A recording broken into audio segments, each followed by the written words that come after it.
नमस्कार. Unique features पोर्टलमध्ये तुम्हा सगळ्यांचं स्वागत आहे. आजच्या आपल्या चर्चेचा विषय आहे बिहारचं राजकारण. बिहारच्या राजकारणात नुकतीच एक मोठी घडामोड घडलेली आहे. सुशासन बाबू अशी ओळख असलेल्या नितीश कुमार यांची 20 वर्षाची प्रदीर्घ मुख्यमंत्री पदाची कारकीर्द आता संपुष्टात आलेली आहे. काही दिवसांपूर्वी त्यांनी आपल्या मुख्यमंत्री पदाचा राजीनामा दिला आणि त्यांच्या जागी भाजपचे सम्राट चौधरी हे नवीन मुख्यमंत्री म्हणून नियुक्त झालेले आहेत. बिहारमधले भाजपचे ते पहिलेच मुख्यमंत्री. सम्राट चौधरी मुख्यमंत्री झाल्यानंतर बिहारच्या राजकारणावर काय परिणाम होणार आहे हे आपण आज युनिक फीचर्सचे संपादक आणि राज्यांच्या राजकारणाचे अभ्यासक सुहास कुलकर्णी यांच्याकडून समजून घेणार आहोत. नमस्कार सर. नमस्कार. आता जो राजीनामा दिला नितीश कुमारांनी, त्या राजीनाम्याचा अर्थ असा लावता येईल का की त्यांची राजकीय कारकीर्द संपली? त्यांची राजकीय कारकीर्द खरंच आधीच संपलेली आहे.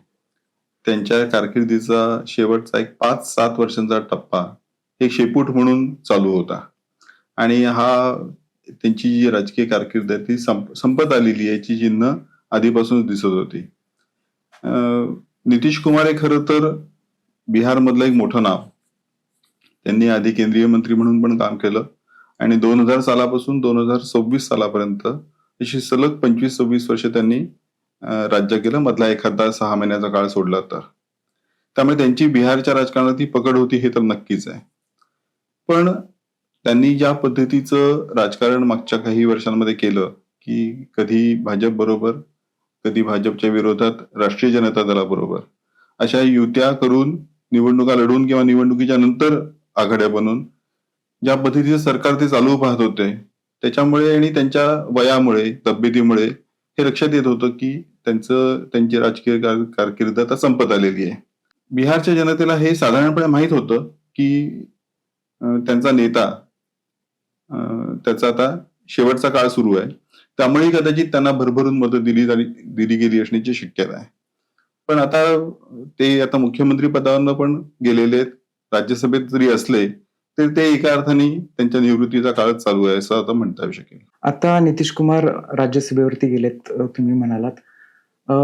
जनता दल संयुक्त हा जो त्यांचा पक्ष आहे तर त्या पक्षाचं काय होईल असं वाटतंय? म्हणजे भाजप त्यांचा सहयोगी पक्ष असल्यानं तो भाजपच्या छत्रछायेखाली जाईल की वेगळं काहीतरी अपेक्षित आहे आणखी? त्याच्यात 3 शक्यता सांगितल्या जातात. पहिली साधी शक्यता म्हणजे हा पक्ष टिकून राहील. किती काळ टिकून राहील माहित नाही. 2 वर्ष राहील, 5 वर्ष राहील, पुढच्या निवडणुकीपर्यंत राहील. आणि कदाचित पक्ष असे संपत पण नसतात, काहीतरी त्यातला एक छोटासा भाग उरलेला असतो. म्हणजे उदाहरणार्थ जनता पक्ष 1977 साली स्थापन झाला. त्याचं एक छोटस रूप सुब्रमण्यम स्वामींच्या रूपाने शेवटपर्यंत आतापर्यंत चालू होतं. त्यामुळे पक्ष असतात पण ते एका बाजूला त्याचा काही परिणाम राहिलेला नसतो. बिहारमध्ये काय झालेलं आहे की नितीश कुमार हे एका छोट्याशा जाती समूहाचे नेते, म्हणजे त्या समाजातून आलेले, पण त्यांना मोठा पाठिंबा त्यांनी जनरेट केलेला होता. म्हणजे ते कुर्मी समाजातले आहेत.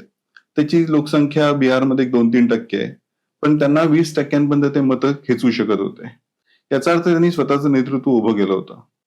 आता नितीश कुमार बिहारच्या एकूण याच्या राजकारणातून बाहेर पडल्यानंतर ती मतं कोणाकडे जाणार असा त्यातला खरा प्रश्न आहे. त्यामुळे पक्ष फुटेल की नाही हा प्रश्नापेक्षा येत्या निवडणुकांमध्ये त्यांची मतं कोणाच्या बरोबर जाईल याच्यावरती त्या पक्षाचं भवितव्य ठरणार आहे. त्यातली गंमत अशी आहे की सम्राट चौधरी हे कोयरी समाजाचे आहेत. म्हणजे नितीश कुमारांचं राजकारण असं म्हटलं जातं की कुर्मी आणि कोयरी या 2 मुख्य जाती ज्या आहेत, छोट्याच जाती, 3-4%, 5%ची प्रत्येकी लोकसंख्या त्याची, त्यातला एक गट जो आहे तो सम्राट चौधरी त्या जातीचे आहेत. आणि भाजपने त्यांच्या मार्फत नितीश कुमारांचा जो सपोर्ट बेस आहे त्याच्यामध्ये ऑलरेडी त्यांनी घुसखोरी केलेली आहे. दुसरी गोष्ट अशी आहे की MBC म्हणजे अतिमागास गट जो आहे तो आणि महादलित म्हणजे पासवान या जातीशिवाय इतर जे अनुसूचित जाती म्हणजे ज्यांना आपण दलित म्हणतो त्या जातींना नितीश कुमारांनी स्वतः बरोबर जोडून घेतलं होतं. याही 2 घटकांमध्ये भाजपने बरीच घुसखोरी केलेली आहे मागच्या 5-7 वर्षांमध्ये. त्यामुळे नितीश कुमारांचा सपोर्ट बेस हा ऑलरेडी भाजपने बऱ्यापैकी ताब्यात घेतलेला आहे. त्यामुळे होणार असं आहे की सम्राट चौधरींवर काही लोक जाऊ शकतात. दुसऱ्या बाजूला असं म्हटलं जातं बिहारमध्ये की बिहारच्या जनता दलामध्ये म्हणजे नितीश कुमारांच्या जनता दलामध्ये काही लोक हे भाजपग्रस्त आहेत आणि काही लोक भाजप त्रस्त आहेत. तर भाजपग्रस्त लोक हे भाजपच्या बाजूने जाऊ शकतात नितीश कुमारांच्या अनुपस्थितीमध्ये, आणि भाजप त्रस्त जे आहेत म्हणजे ज्यांना भाजप सोबत जायला नको आहे ते कदाचित अपरिहार्यपणे दुसरे पर्याय शोधतील. कदाचित ते काँग्रेसमध्ये जातील, कदाचित लालू प्रसाद यांच्या जनता दलामध्ये जातील. शक्यता जास्त आहे की ते जनता दलाबरोबर जातील, कारण तो तिथला मुख्य पक्ष आहे. काँग्रेस हा काही तिथला मुख्य पक्ष नाही आहे. हे जे दोन पक्ष राहिलेले आहेत, राष्ट्रीय जनता दल आणि जनता दल संयुक्त, त्यांनी जवळपास मागच्या 35-40 वर्ष बिहारवरती राज्य केलं. दोघेही स्वतःला सेक्युलर म्हणून घेत होते. परंतु आता जो पक्ष सत्तेवरती आहे, ज्या पक्षाचा मुख्यमंत्री आहे, तो भाजपचा आहे.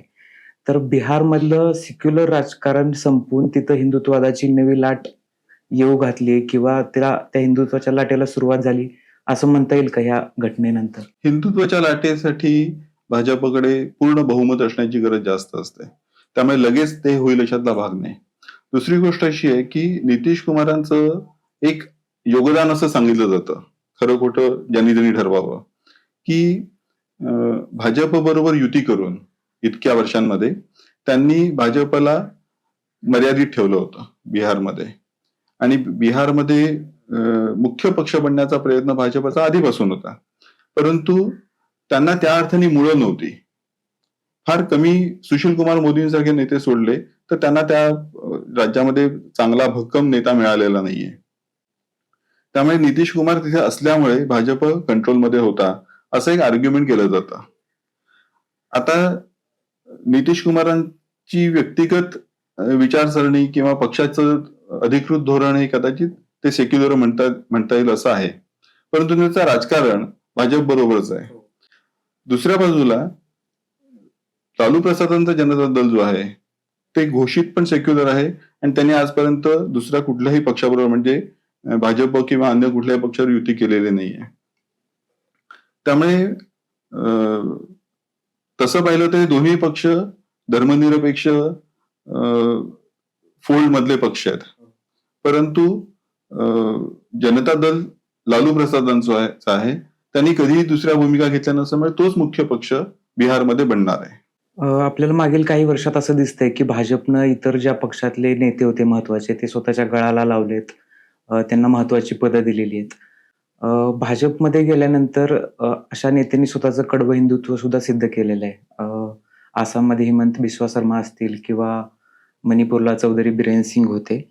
तर आता सम्राट चौधरी हे सुद्धा आधी राष्ट्रीय जनता दलाचा भाग होते आणि आता त्यांना मुख्यमंत्री केलं गेलेलं आहे. तुम्ही जसं म्हणाला की भाजपचा त्या अर्थानं तसा चेहरा नव्हता सुशील कुमार मोदींनंतर. तर सम्राट चौधरींना ती संधी मिळालेली. तर ह्या सम्राट चौधरींपुढची आव्हानं काय असू शकतात? एकतर काही वर्षांपूर्वी ते राजदमधून भाजपमध्ये आलेत आणि अ, पक्षांतर्गत सुद्धा काही आव्हानं असू शकतात, पक्षाबाहेरची काही आव्हानं असू शकतात. असं म्हटलं जातं की सम्राट चौधरी हे काही फर्स्ट चॉईस नव्हते. म्हणजे भाजपची जी परंपरा आहे अलीकडच्या मोदींच्या काळामध्ये की सरप्राईज कॅन्डिडेट ते देतात, त्यामुळे बिहारमध्ये काय होईल असं माहित नव्हतं. सम्राट चौधरी हे उपमुख्यमंत्री म्हणून ऑलरेडी काम करत होते, पण सरप्राईज एलिमेंट म्हणून भलताच कुठला तरी एक माणूस नेमला जाईल अशी शक्यता असू शकली असती. परंतु सम्राट चौधरींना मुख्यमंत्रीपद दिलं गेलं. याची काही कारणं सांगितली जातात. एक म्हणजे ते तसं पाहिलं तर राष्ट्रीय स्वयंसेवक संघाच्या फोल्डमधून आलेले नाहीयेत, आणि भाजपचा मागच्या 10-15 वर्षातला अनुभव आपला असा आहे की ते प्रामुख्याने संघाच्या केडरमधनं ट्रेंड झालेले जे स्वयंसेवक असतात त्यांना मुख्यमंत्री करण्याचा प्रयत्न करतात ते.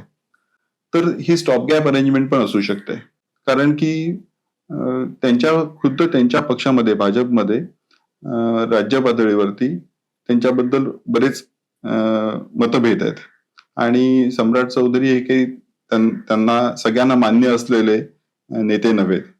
एकतर सम्राट चौधरींची जी पार्श्वभूमी आहे त्याच्यामुळे सुद्धा भाजपची जी प्रतिमा आहे त्याला धक्का बसतो असं एक म्हटलं जातं. त्यांच्यावरती काही गुन्हे आहेत आणि त्यांची पार्श्वभूमी काही ही सच्छील प्रकारच्या नेत्याची नाहीये असं सांगितलं जातं. त्यामुळे त्यांची स्टॉप गॅप अरेंजमेंट म्हणून व्यवस्था केलेली असेल अशी एक शक्यता आहे. आणि पुढच्या निवडणुकीपर्यंत ते कदाचित राहतील आणि निवडणुकीनंतर मग पूर्ण बहुमत जर का भाजपला मिळालं तर नवीन नेतृत्व तिथे आलेलं असू शकतं. राष्ट्रीय जनता दलाची एक प्रतिमा अशी आहे की त्यांच्या काळात खूप जंगलराज होतं. ही लालू प्रसाद, त्यांच्यानंतर त्यांच्या पत्नी राबडी देवी यांनी जो कारभार केला त्याविषयी खूप अजूनही बोललं जातं. त्या प्रतिमेतनं राज्यातलं बाहेर पडता आलं नाही असं अलीकडच्या काळात दिसतंय. म्हणजे 2021ला ज्या निवडणुका झाल्या त्यात त्यांनी स्पष्ट बहुमत मिळवलं. स्पष्ट बहुमत म्हणण्यापेक्षा बऱ्याच जागा त्यांच्या निवडून आल्या होत्या. सगळ्यात मोठा पक्ष होता. परंतु त्या जागा आताच्या निवडणुकीत अगदी 25 वरती येऊन ठेपल्या होत्या. कुठल्याही सहकारी पक्षाला सोबत घेतलं तरी काही त्यांना विशेष चांगलं यश तिथे मिळत नाही. तर ही जंगलराजची जी प्रतिमा तयार झाली ती अजूनही त्यांना त्रासदायक ठरताना दिसतेय का? आणि ह्या परिस्थितीत मग तेजस्वी यादवांसमोरील आव्हानं काय असतील? आता मुद्दा कसा आहे की लोकसभेच्या निवडणुकीमध्ये जंगलराज चाललं नाही. विधानसभेच्या निवडणुकीत मात्र जंगलराज चाललं. याचा अर्थ नॅरेटिव्ह कसं सेट केलं जातं आणि कसं उतरवलं जातं त्याच्यावरती सगळ्या गोष्टी ठरतात. असंच नॅरेटिव्ह नितीश कुमारांच्या विरोधात पण उभं केलं गेलं, पलटू चाचा म्हणून, किंवा त्यांचं वय झालंय त्यांना काही कळत नाहीये, त्यांचे भानावरती नसतात वगैरे वगैरे अशा बऱ्याच बदनामीकारक म्हणता येऊ शकतील असं नॅरेटिव्ह त्यांच्या बाबतीत केलं गेलं. पण ते नॅरेटिव्ह चाललं नाही. याचं खरं कारण काय आहे? जे राष्ट्रीय जनता दलाच्या अपयशाचं खरं कारण काय आहे की बिहारमधली जी सामाजिक रचना आहे त्याच्यामध्ये त्यांच्या पक्षाचा सपोर्ट बेस हा बेसिकली मुस्लिम आणि यादव असा आहे. त्यांची टक्केवारी जर का पाहिली तर ती फार होत नाही. म्हणजे त्याच्या जोरावरती काही बिहारचं राजकारण तुम्ही यशस्वीरित्या पुढे नेऊ शकत नाही. तुमचा एक सपोर्ट बेस त्यातनं तयार होतो. परंतु बिहारमध्ये जो ओबीसी आहेत किंवा एमबीसी म्हणजे अतिमागास जे आहेत किंवा दलित आहेत किंवा महादलित आहेत, ह्या सगळ्या ज्या महत्वाच्या जे गट आहेत त्यांना आकृष्ट करण्याचं राजकारण तेजस्वी यादव करू शकलेले नाहीयेत. त्यांचा प्रयत्न आहे. ते मागच्या निवडणुकीमध्ये सुद्धा त्यांनी जाहीरपणे ही भूमिका घेतली होती आणि त्यांच्या समर्थकांना सांगत होते की आपल्याला आपल्या पक्षाचा बेस वाढवायचा आहे. परंतु तो बेस वाढवता येऊ शकलेला नाही, कारण की त्याच्यासाठी तुम्हाला प्रत्यक्ष जमिनीवरती राजकारण करावं लागतं. फक्त निवडणुकीमध्ये भाषण करून ते होत नसतं. त्या बाबतीमध्ये मोठं अपयश त्या पक्षाला येत आलेलं आहे आणि त्यामुळे तो पक्ष मागे पडतोय. पण एक लक्षात घ्या की बिहारचं राजकारण आतापर्यंत 3 प्रमुख गटांमध्ये विभागलं गेलेलं आहे. जे 2 पक्ष एकत्र येतील त्यांचं सरकार येतं, अशी साधी रचना तिथे आहे. कारण की तिघांना साधारणपणे सारखी 19, 20, 23, 25 एवढी टक्क्यांची मतं मिळतात. त्यातला सगळ्यात मोठा पक्ष राष्ट्रीय जनता दल आहे. आता सुद्धा त्यांना फक्त 35 जागा विधानसभेला मिळत असताना सगळ्यात जास्त मतं म्हणजे 23% मतं त्यांना मिळाली आहेत. तुलनेने 19 आणि 20 या 2 पक्षांना सोडून भाजप आणि बरोबर. त्यामुळे तो मुख्य पक्ष आहे. फक्त त्या पक्षाला अन्य समाज घटकांना जोडून घेण्याचं राजकारण जमत नसल्यामुळे हा प्रश्न तयार झालेला आहे. पण ह्यामधला एक फॅक्टर असा वाटतो का तुम्हाला की सत्तेत असलं की म्हणजे केंद्रात ही सत्ता गेली 10-12 वर्ष भाजपची आणि भाजपला जे जमतंय सामदाम दंडभेद वापरून छोट्या जातीच्या महत्वाच्या नेत्यांना स्वतःकडे ठेवणं, ती एक मर्यादा दिसते का तेजस्वी यादवांची? हा, ते असं असतंच की सहसा आता मागच्या 20-25 वर्षामध्ये एक आपल्याला प्रवाह दिसतोय की सत्तेबरोबर जायचा आणि वेगवेगळ्या समाजांचे जे नेते आहेत ते हे ठरवत असतात की कोणाबरोबर जायचं. बिहारचं राजकारण हे विशेषतः जातींनी आणि यांनी बरंच बांधलेलं आहे. म्हणजे एक असं म्हणता येऊ शकतं की प्रशांत किशोर यांनी मागच्या निवडणुकीच्या आधी 3 वर्ष बराच प्रयत्न केला. काय प्रयत्न केला त्यांनी? की त्यांचं म्हणणं होतं की तुम्ही जातीच्या आणि धर्माच्या आधारे मतं देऊ नका. तुम्ही तुमच्या मुलाबाळांचं भविष्य पाहून मतदान करा. आणि ते प्रामुख्याने गरिबांना ऍड्रेस करत होते. आणि त्यांचं कॅम्पेन खूप ऑर्गनाइज्ड होतं. त्यांनी संघटना मोठी बांधली होती. 1 कोटी लोकांपर्यंत त्यांचं नेटवर्क त्यांनी उभं केलं होतं. पण मतं त्यांना तेवढी मिळाली नाहीत. याचं कारण असं आपण म्हणू शकतो की बिहारचं राजकारण अजूनही जातींच्या चौकटीमध्ये जास्त बांधलेलं आहे आणि गरिबांचं राजकारण म्हणून स्वतंत्र राजकारण अजून उभं राहू शकत नाहीये. खरं पाहिलं तर काय आहे भारतामध्ये आणि बिहारमध्ये सुद्धा की ज्या निम्न समजल्या जाणाऱ्या जाती आहेत, मागास समजल्या जाणाऱ्या जाती आहेत, त्याच गरीब जाती आहेत. पण मतदार आपण गरीब म्हणून मतदान करण्याच्या ऐवजी जातीच्या चौकटीतनं मतदान करतात, असा आतापर्यंतचा बिहारचा अनुभव आहे. त्यामुळे हा प्रश्न तयार होतोय. प्रशांत किशोरांचा तुम्ही उल्लेख केला. यात प्रशांत किशोरांनी मोदींनाही मदत केली होती निवडणूक कॅम्पेनसाठी. नितीश कुमारांनाही मदत केली होती आणि आता ते एक प्रमुख विरोधकांपैकी एक बनलेले आहेत. त्यांनी खूप वल्गना केल्या होत्या, की जागा निवडून आणू शकलो नाही तर राजकारणातून संन्यास घेईन वगैरे. त्यांना जागा काही मिळाल्या नाहीयेत. तुम्ही जसं म्हणाला, की मागास जातींचं गणित अजूनही तिथले गरीब लोक हे जातीवरतीच मतदान करतायत.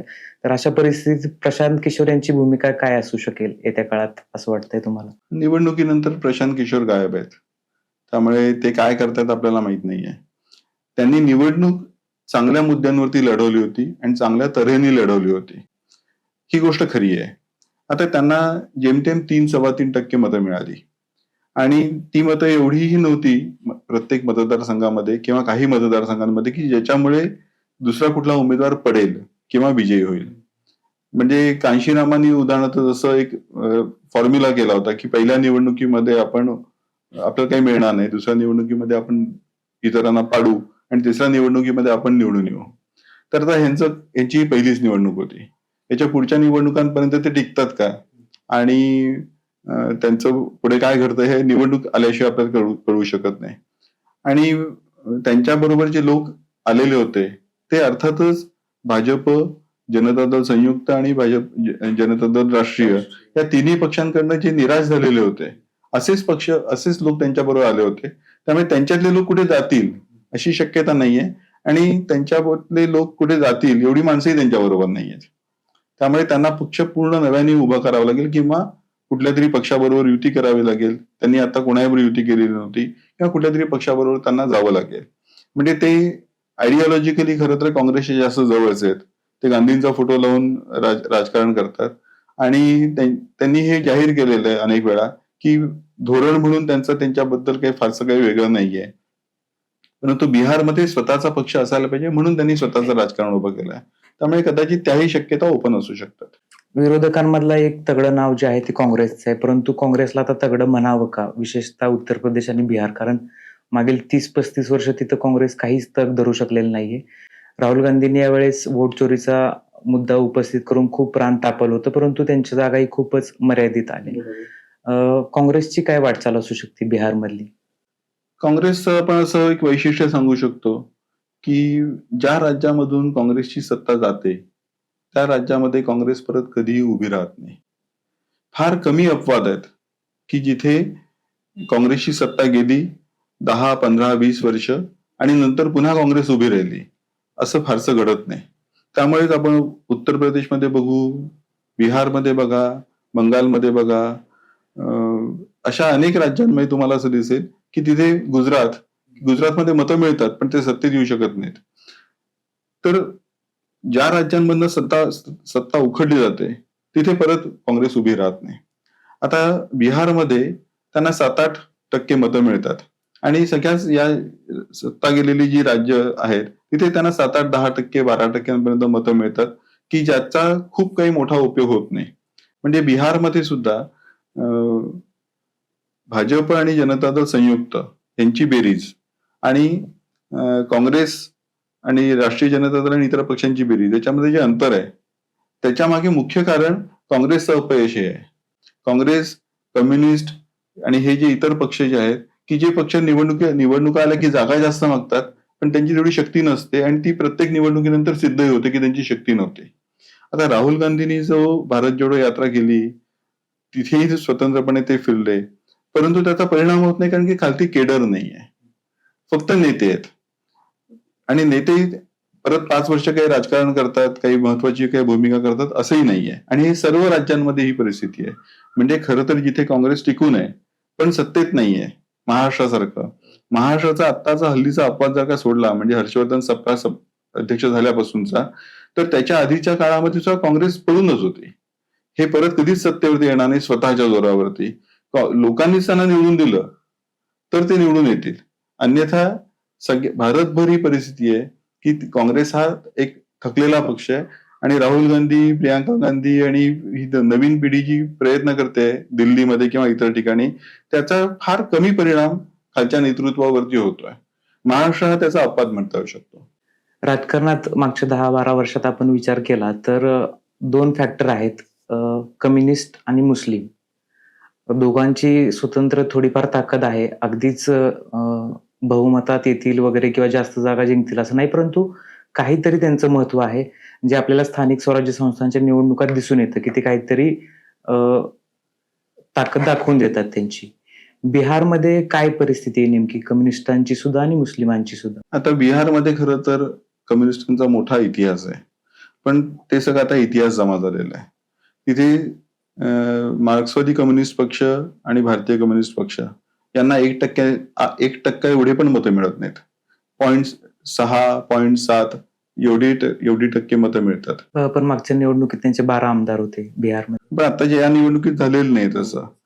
त्यातल्या त्यात जो एम-एल गट आहे, मार्क्सवादी लेनिनवादी, तो पक्ष तिथे तगडा आहे आणि त्यांना 3.5-4% मतं मिळतात. त्यांना मतं एकूण राजकारणामध्ये जर का कमी मिळत असली तरी सुद्धा पॉकेट्समध्ये त्यांची मतं आहेत. त्यामुळे त्यांचे लोकही निवडून येतात. आणि आता असं दिसतंय की एम-एल हाच तिथला मुख्य डावा पक्ष आहे आणि त्यांना ही जी कोयरी हा जो समाज आहे त्या समाजामध्ये त्यांची इनरोड्स चांगले आहेत आणि अर्थातच दलित समाजामध्ये त्यांचे इनरोड्स आहेत. मुस्लिम हा तर पारंपरिकपणे लालू प्रसादांबरोबर जाणारा पक्ष आहे, गट आहे. काँग्रेसला त्यांची काही मतं मिळतात. स्ट्रॅटेजिकली जिथे आवश्यकता असते तिथे त्याप्रमाणे ते मतदान करतात. एम-आय-एम म्हणजे ओबीसींचा पक्ष तिथे आधीपासून आहे. मागच्या निवडणुकीत त्यांनी प्रभाव पडला होता. तो बंगालमध्ये, उत्तर प्रदेशमध्ये, बिहारमध्ये, सगळीकडे, आसाममध्ये त्या सगळ्या त्यांची स्वतःची मतं त्यांनी उभी केलेली आहेत. आणि त्यांचं असं होतं की 5-6 आमदारांपर्यंत निवडून आणतात. पण त्यांना तिथल्या राज्याच्या राजकारणामध्ये त्या 5-6 लोकांना काही स्थान नसतं. त्यामुळे ते कुठल्या तरी पक्षाबरोबर मर्ज होतात किंवा पाठिंबा देतात. पण मुस्लिमांचं मुख्य मतं ही जी आहेत ती अजूनही जनता दल राष्ट्रीयला म्हणजे लालू प्रसादांच्याच पक्षाला जातात. या सगळ्यातला एक महत्वाचा फॅक्टर जो या निवडणुकीत दिसून आला होता, लोक जनशक्ती पार्टीचे चिराग पासवान. त्यांचे वडील रामविलास पासवाननी खूप चांगलं काम उभं केलं होतं आणि त्यांचा एक वोट बेस आहे तिथं. या आधीच्या निवडणुकीत असं झालं होतं की ते विरोधात लढले होते जनता दल संयुक्तच्या आणि बऱ्याच जागाही त्यांच्या पाडल्या होत्या त्यांनी. पण यावेळेस ते सोबत असल्यामुळं चिराग पासवान यांच्या पक्षाच्याही जागा वाढल्या आणि त्याचा फायदा पुन्हा जनता दल संयुक्त आणि भाजपलाही झाला. त्यांचं नाव मुख्यमंत्रीपदासाठी सुद्धा चर्चेत होतं. तर ह्या सगळ्या भूमिका ज्या मांडल्या जातात चिराग पासवान यांच्याकडून, एक सहमतीचं राजकारण भाजपला सोबत घेऊन केलं जातंय, तर ते कितपत आपलं मूल्य दाखवून देतील येत्या 5 वर्षात बिहारमध्ये? आता बघा, बिहारमध्ये अनुसूचित जाती म्हणजे दलितांची संख्या साधारणपणे 19% आहे. पण चिराग पासवान यांच्या पक्षाला 5% जास्त मतं कधी मिळत नाही. याचं कारण साधारणपणे तेवढीच लोकसंख्या ही पासवान जातीची आहे. पासवान ही एक दलितांमधली एक जात आहे आणि त्यांची मतं त्यांना मिळत आली. आसपासच्या छोट्या इतर जातींची पण मतं त्यांना मिळत असणार. सगळ्याच पासवानांची मतं याच पक्षाला मिळतात असं नाहीये, पण बहुसंख्येने मतं त्यांना मिळतात. त्यामुळे 5% ते मालक आहेत आता. आणि त्यांचा प्रयत्न असा असणार आहे की ही जी 19% जी दलित मतं आहेत त्या मतांमध्ये तुम्ही किती जास्तीत जास्त इनरोड्स मिळवू शकता आणि जास्त एक त्यांचा टक्का 10-12% नेता येऊ शकतात का? कारण की नुसती तुमच्याकडे 12, 15, 20 आमदार आहेत याच्या जोरावर तुम्ही मुख्यमंत्री होऊ शकत नाही. आणि त्याला एकतर राजकारणाचा तसा एक क्षण यावा लागतो तर कदाचित होतं. म्हणजे जसे जितनराम मांझी मुख्यमंत्री झाले की अगदी छोटी मुसाहर नावाची जी जात आहे दलितांमधली त्या जातीचा तो महत्वाचा नेता होता. तर तो एक क्षण आला म्हणून ते मुख्यमंत्री झाले. परंतु याच्या पुढे ते त्यांना 2, 4, 5 जागा मिळतात त्यामुळे ते काही होती रेषातला भाग नाही. त्यामुळे एका मोठ्या जनसमूहाचं जोपर्यंत तुम्ही नेतृत्व करत नाही तोपर्यंत चिराग पासवानांना तसं भवितव्य नाहीये. त्यांना ते कदाचित असं म्हणतात की पुढच्या निवडणुकीमध्ये ते मुख्यमंत्री पदाचे उमेदवार असू शकतात. पण त्यासाठी त्या प्रकारचं राजकारण त्यांना करावं लागेल. आणि तसं पाहिलं तर त्यांची स्ट्रॅटेजी काय आहे तर जनता दल संयुक्त हा पक्ष जो महादलितांची मतं मिळवतो तो पक्ष संपल्याशिवाय यांना स्पेस तयार होत नाही. म्हणून मागच्या निवडणुकीमध्ये जेव्हा ते स्वतंत्र लढले आणि भाजपच्या पण विरोधात लढले आणि नितीश कुमारांच्या पण विरोधात लढले, त्याचा फटका नितीश कुमारांना मिळाला. आणि त्याच्यातनं त्याच्या मागचं राजकारण असं आहे की जोपर्यंत नितीश कुमार संपत नाही तोपर्यंत हे पुढे जाऊ शकत नाही. आता नितीश कुमार इथनं बाहेर पडल्यामुळे कदाचित ती स्पेस मिळेल आणि ते कदाचित जास्त मतं आकृष्ट करू शकतील अशी शक्यता आहे. व्हिडिओच्या सुरुवातीला आपण जसं म्हणाल की नितीश कुमारांनी राजीनामा दिला ही त्यांच्या राजकीय कारकिर्दीचा अस्त असल्याचीच एक घटना आहे आणि ते सुहास सरांनी आपल्याला थोड्याफार विश्लेषणातून सांगून दिलं. नितीश कुमारांसोबतच आपण बिहारमधले जे स्थानिक पक्ष असतील त्यांचाही आढावा घेतला. लोक जनशक्ती पार्टी असेल, प्रशांत किशोर असतील, काँग्रेस आहे, राष्ट्रीय जनता दल आहे. तर या सगळ्यांसमोरची आव्हानं काय आहेत येत्या काळातले हे आपल्याला या व्हिडिओतून लक्षात आलं. बिहारच्या या राजकारणाचा आढावा सविस्तरपणे सांगितल्याबद्दल सुहास कुलकर्णी सरांचं मनपूर्वक धन्यवाद. हा व्हिडिओ तुम्हाला कसा वाटला हे आम्हाला कमेंट बॉक्समध्ये नक्की कळवा आणि अशाच प्रकारचे माहितीपर व्हिडिओ पाहण्यासाठी युनिक फीचर्स पोर्टलच्या YouTube चॅनलला लाईक, शेअर आणि सबस्क्राईब करा.